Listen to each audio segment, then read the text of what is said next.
let's get back to Buckeyes real quick. I got a bunch of questions we're going to run through. As soon as Maurice Clarett's ready, we'll bring Maurice on. Okay. But let's start with this one.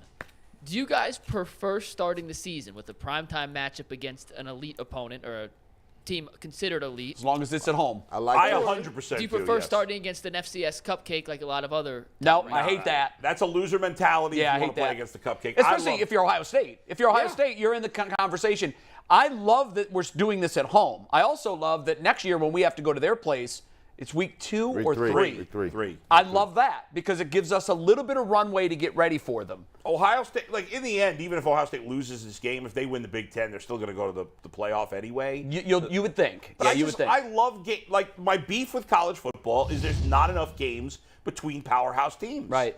And so a game like this is exciting. The system is set up so that it discourages you from taking any risk. It does. Right. So this is here. Be clear. But if we had 12 teams in the playoffs, teams would be a lot more willing to do it. I'm a through and through Buckeye.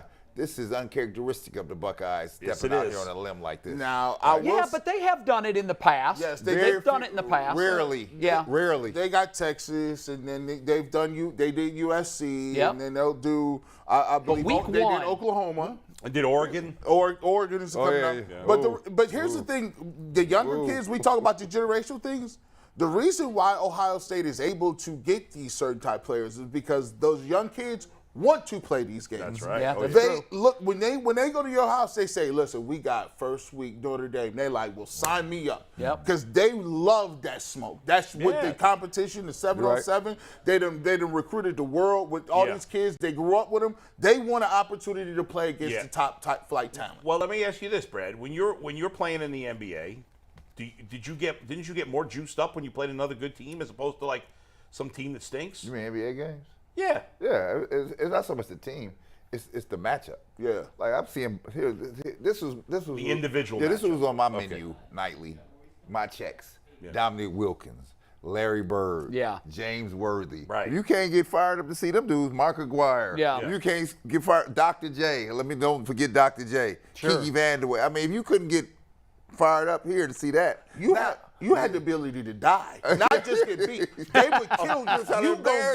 They gonna punish that. You know what, though? Died out there, There's bro. a difference, Brad. I wonder if you're thankful that you're not playing now. Before, when Dr. J came through the lane and snuffed on you, it was over. It was like a tree falling in the woods. It happened and it was gone. Now it's a poster. It's a meme. It lives on social forever. It's on the internet. It's on YouTube. It's a whole different deal now when you lose, when you go up against the big boys. So these young kids, as we get back to Ohio State, these young kids, to your point, they're enamored with this.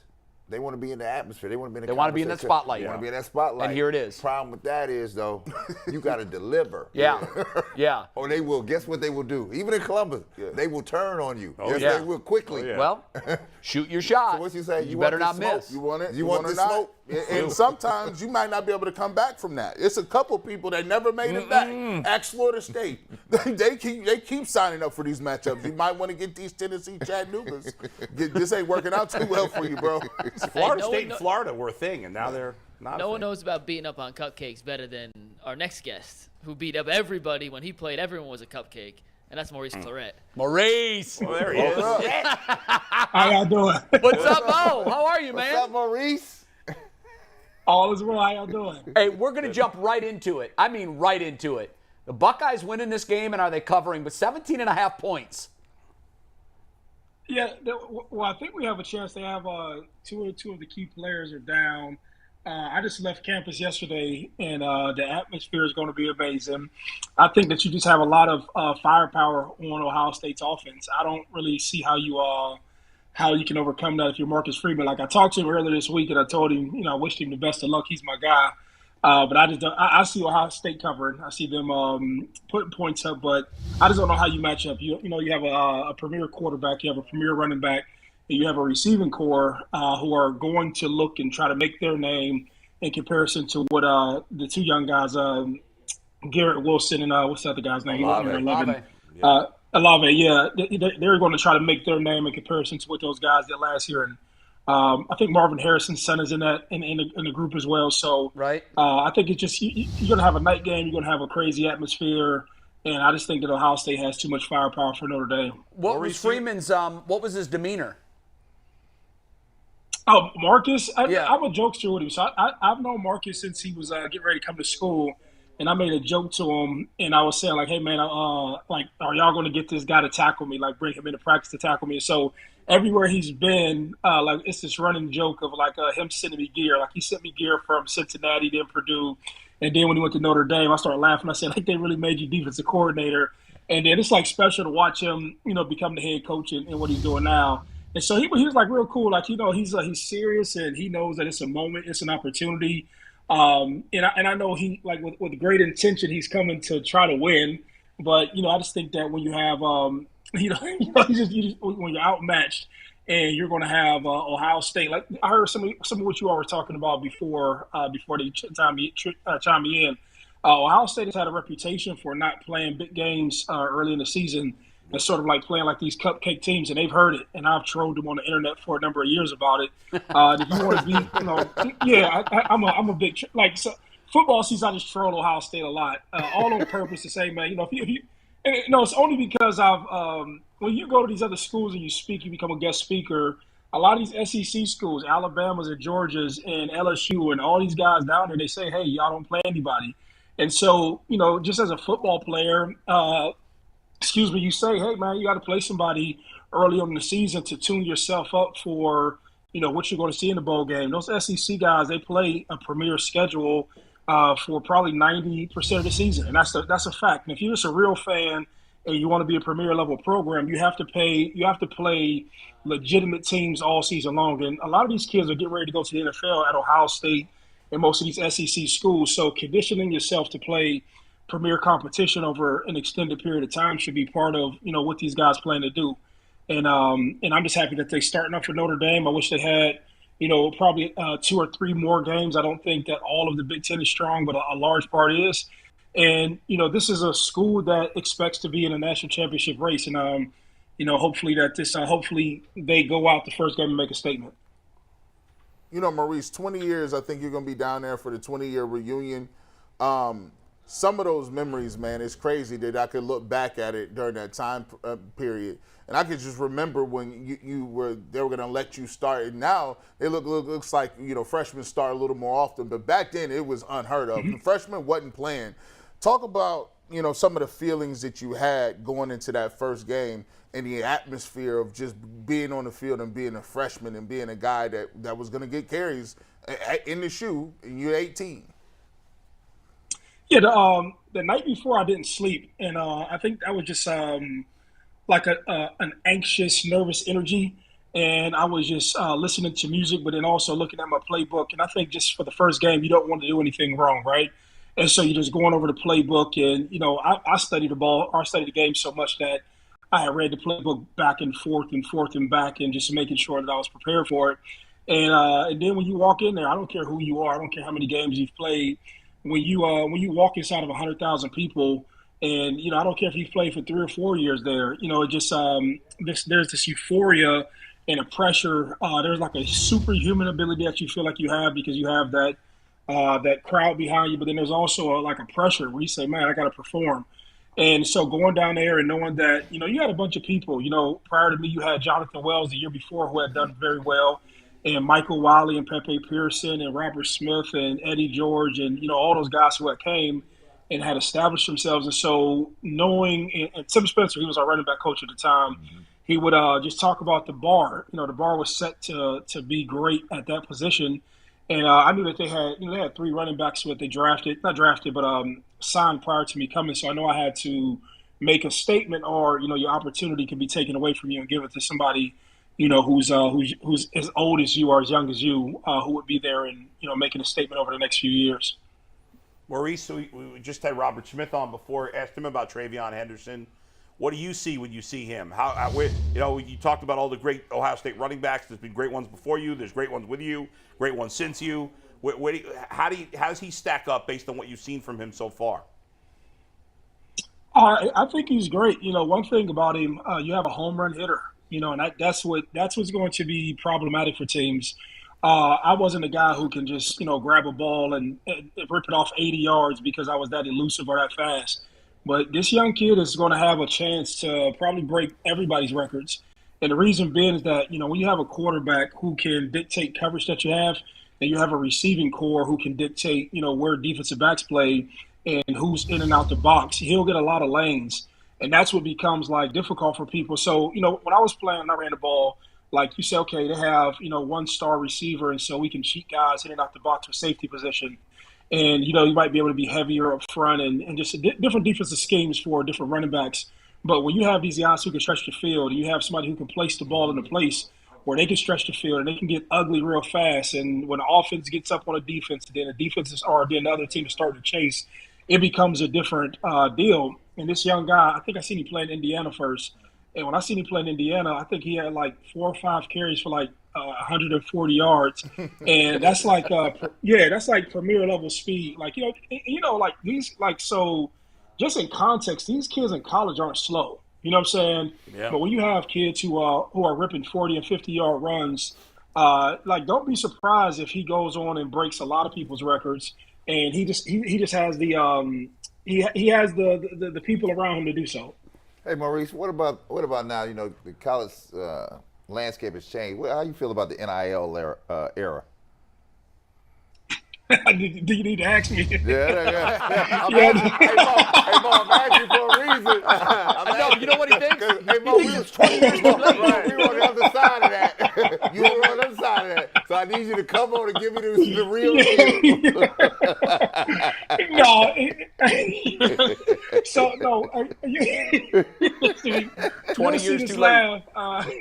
Yeah. I just did it. I was like, the irony, I was in Cleveland yesterday. I just did ESPN to do a special. They won't run it now, but they'll run it somewhere throughout the season. I just did a whole deal with them, not about this in particular, but I laughed like that because that was the question yesterday from them. And it's so, there's no bittersweet, but that's the only way you can describe it. Just some people just are just rules were different. You know what I mean? When you look back at it, I had a transmission problem with my car. That's what started all my issues. And I didn't have $1,800 to fix a transmission, nor did my mother have $1,800 to give me for a transmission. And just to see now that kids can, they can go get car dealership deals, or they can get different sponsors to align with them to represent their brands or to push their products or whatever it is. And so I think it's the coolest thing in the world. And I don't think people realize a lot of these young kids will never go on to the NFL, to the NBA, or to some professional level. Right. And this may be the height of their earning potential based upon their athletic ability. And if I'm glad that it's viewed now like the regular world. If based on your value to an institution or to a business, and the complexity of your task and your ability to execute that task and your deliverables, you should be compensated accordingly. And this is what these kids do. They put people in seats. And you couldn't go get anybody out these stands who can do what these kids can do. And that's it. And just the same way as coaches, you don't have a lot of people who can coach these kids the way that some of these coaches do it. And so my thing is always there's nobody on that panel right now who I say, hey, how much do you make and why do you make what you make? It's always perplexed me that somebody cares so much about a young kid making money and it has nothing to do with them. You know what I mean? It doesn't matter when I go see, I don't see CJ Stroud on Saturday. I'm gonna say, man, he makes X amount of dollars. I don't care. I'm just there to enjoy the game and enjoy the kids. And, if these kids can take care of themselves and help their families and all that stuff, I'm all for it. And you know what, Maurice, I got to throw this in on this too, because even back then, we letting them off the hook easy. Not only did they not want you to get paid, they looked at you as an unsurly thug or some ungrateful kid from the inner city. Ran them out of the sport. And they talk bad about you. These ungrateful, these disloyal. I'm like, these people, and it's some of the same people that's quiet as hell right now. Looking around. Hope they don't pull that tape up, because I sure told Maurice Clarett he was a jerk from $5. It's crazy, bro. And a lot of these, we need to get some resumes out on these cats, because a lot of people is acting like they've been proud of people making money. No, 2 years ago, you didn't want nobody making no money, and you said so. So it was ridiculous. I'm just going to throw that there. No, I will tell you that since I met you, you're probably one of my favorite follows on the internet in general. Right? He keeps it real. He's the people's champion. He's definitely my champion. He's probably one of the people. I'm still poor. It's cool. It's all right. I think, like, just like with everything, I'm pretty sure there's a lot of things that we wish that we can do faster. And there's a lot of people who, I just happen to be the popular guy who didn't benefit from it, but there's a lot of guys who could have used help. And there was a lot of people who criticized. But for me personally, my redemption in all of it is that my life is in order. You know what I mean? And so regardless of bad decisions, regardless of irresponsible stuff that was done on both ends by me and by them, and just no matter what happened, like it doesn't bother me just because I just, it happens and life is great for me now. But it's other people who didn't get through it, and it affected in a negative way, and people did have harsh words for it. Yeah. But I don't know. Like I read a lot about. Like you'll find now that you'll spend more time around me, I always reference like spiritual information, right? I read a bunch of books on spirituality and consciousness, right? And so I just would rather focus on the good, right? I'm just happy that the kids are getting the money now. That's it. I'm happy that, I'm happy from there because I can get like into a rock'em sock'em fight with everybody. But people are still complaining. People are still complaining that it's unruly, it's out of control. I mean, so what? Yeah, I think guys should make whatever the hell they make. and you know what? We're getting closer to that. I don't care if schools pay them. I don't care if they hand them cash. I don't care what they do. Maurice, who gives a crap? I may have told you this before. One of my favorite sayings in the world is how I live my life. I think you're there too. Hate corrodes the vessel that carries it. Like if you're filled with hate, it's going to rot you to the core. And if you have to unlock the hate and let it go. It will heat you up from the inside out and destroy you. And I know that you were in that place at one point. You're clearly not now. But I got to ask you this. You're back for this 20-year anniversary of the national championship. And I can't think of another person that can go to another place on the planet that can experience unbelievably high memories and gut-wrenching low memories like Columbus and Ohio State must elicit for you. Right. What do you imagine this weekend is going to be like tomorrow? What is that going to be like for you as you have this flood of emotion and memories, both good and awful, wash over you? Crazy. Yeah, well, it started, believe it or not, it started 2 or 3 days ago. And just for reference, and I'm not letting any cat out the bag, but ESPN, the irony is that ESPN had contacted me and they said they wanted to do like a follow-up in comparison to the last 10 or to the last 10 years, right? And so they got with me, and out of all people, Gene Wojciechowski, who I didn't have a great relationship with before, we had got together and we had did a story. And I didn't like him for personal reasons around a one-and-done story he had done on me. Mm-hmm. But spiritually, I remember Mike Tyson said it to me. He said, man, everything I hate, I make sure I get closer to because I want to figure out why I hate it. And I learned that from Mike a couple years ago. And I said, man, why do I keep on resisting or hating this man for something that happened 20 years ago? So I got around him. And as he was catching up with me in my life, like something spiritual over me came. It was like, man, like let little stuff go, let like nuance go, let like just stupid problems go. And I told him, like, when we're sitting down one-on-one, I was like, man, I'm happy that I had a chance to spend time around you as an adult because I didn't realize I felt like this way for nothing. And, he was 20 years ago and I was 20 years ago and whatever happened. And what ended up coming from it was just like going down memory lane of just all the things that had happened to me in my life and the things that started to happen, like all the things that happened at Ohio State, the bad and then the good that's happening in my life now. And, I had moments, man, where, 10 years ago I was selling T-shirts outside the stadium, just getting out of prison, just trying to figure my life out. And then, now I'm in a drastically different situation. And just all of what took place during that time. And, I didn't even realize it then, but, we lost 4 football players, Will Smith, Shane Olivier, Ivan Douglas, who's there from Cleveland, and Mike Kula. He's a guy who came in with my class. And so all of that stuff and just all of my personal experience, it was just wow, and I would be lying to you if like 10 years ago it didn't mean too much because you had Trussell on the backside of his deal, and I was still just trying to figure my life out after prison. But I was working out one of these mornings, and like almost like in like a heroic sort of like movie way where you feel like, man, like this shit or the stuff actually worked out. Me getting my life back in order, me focusing on doing the things that it takes to get your life in order, all of the time invested into doing like repairing my life, all of it worked out. And walking back with a bigger sense of pride, and my mother being able to see it, and my brother flew in from Nevada. He came in and he's been able to see it. And I got two kids, or I got a third kid on the way later on this month. But my daughter, she's 16 now. She was 6 when I went back last time, and they were still living in Omaha. But then I got a 3-year-old son, and so just things worked out, and it feels good. And you don't get too many of these moments, and then you walk in a stadium where.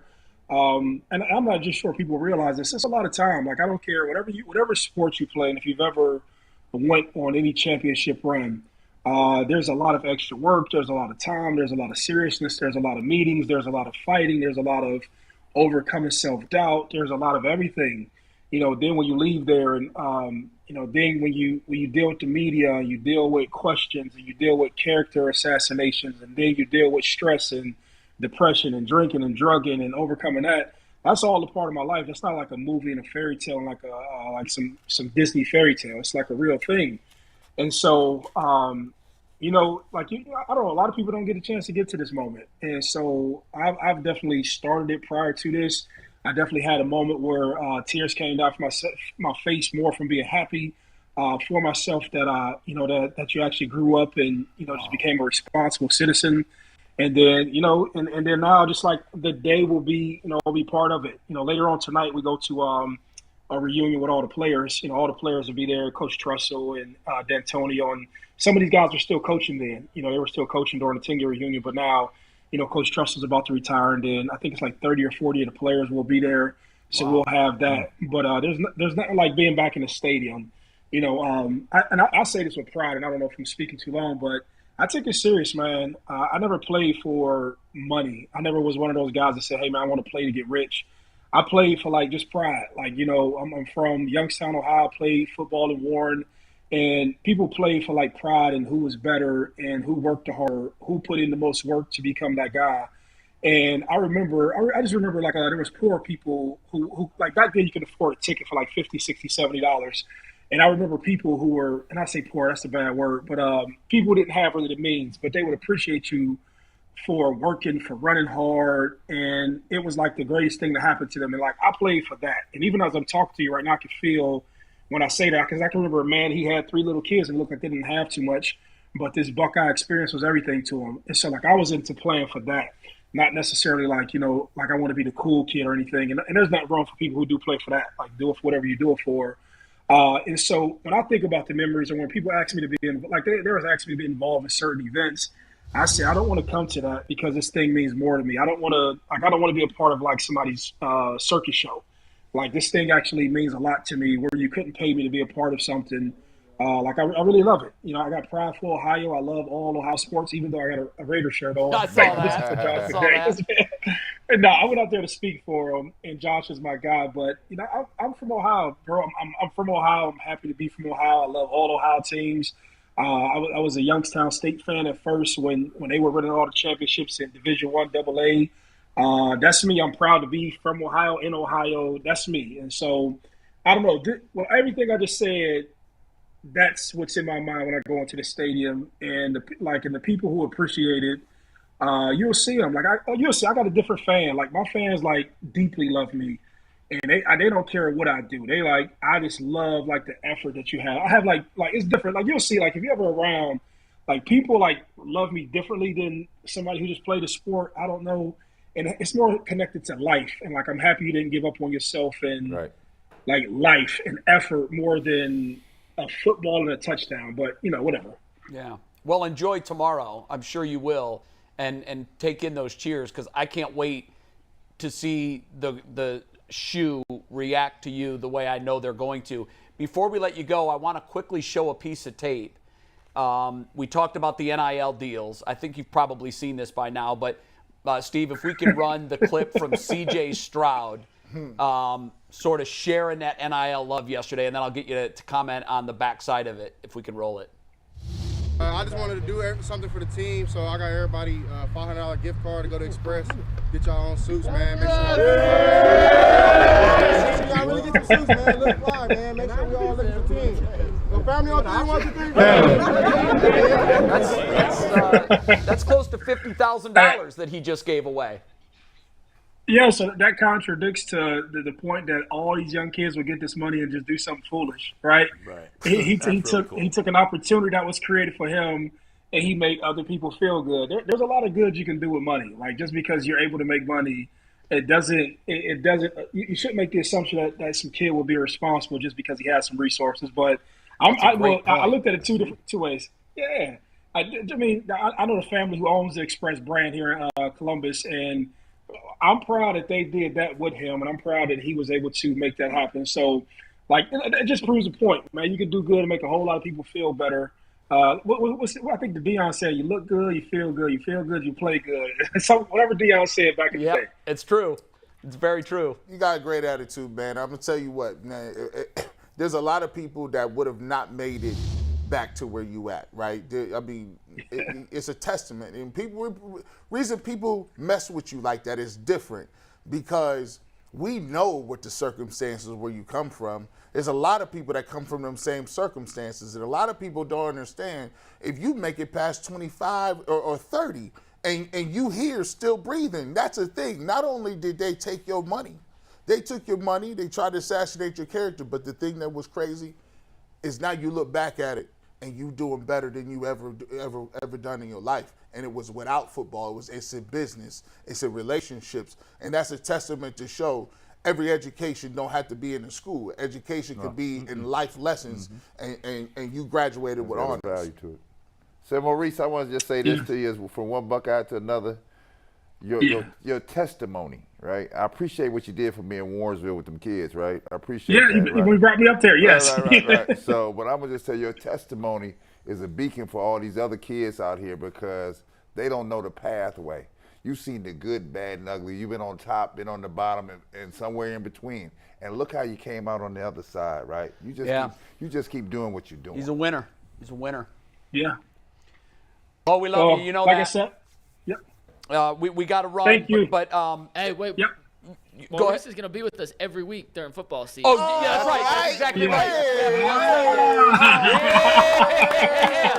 That's what I'm talking about. Hey, welcome to the fam. Get in the building on that one, right? Shoot, it's different in studio. Yeah, it is. Yeah. Every chance I get to get up there, I promise you I will be. But I just enjoy and it's cool what's going on up there, and I'm glad to be a part of it. Well, we're thrilled to have you. Yes, Mo, sir. enjoy tomorrow. Yes, listen closely to those cheers. Listen closely to them because they're coming from folks' hearts. Yeah. Take care. Enjoy the game tomorrow. OH. I.O. There you go, brother. There you go. Maurice Clarett.